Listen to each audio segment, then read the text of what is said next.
We talked in our last video about those whom you love. In fact, they were the final words of the last video.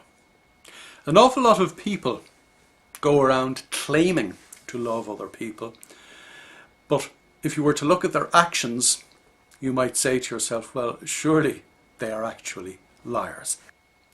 The fact is that in the cut and thrust of ordinary everyday life, we can say things to our children, we can say things to our loved ones, our nearest and dearest, that we know that if we were in the right state of mind, we'd never dream of saying. We can do things to them that we would never dream of doing. Or worse, we can do things to them that we'd never dream of doing so regularly that we don't realise that we're doing them anymore.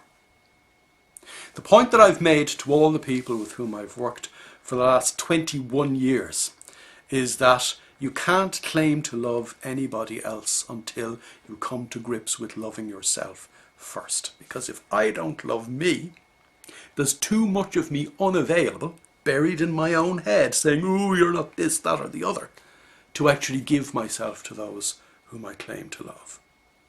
You cannot love anybody else unless you are there for them. And the ordinary mind is never there.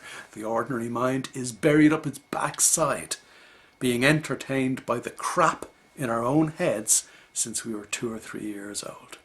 The ordinary mind is incapable of presence, so the ordinary mind can never be truly there for people that ordinary, normal, crazy people claim to love.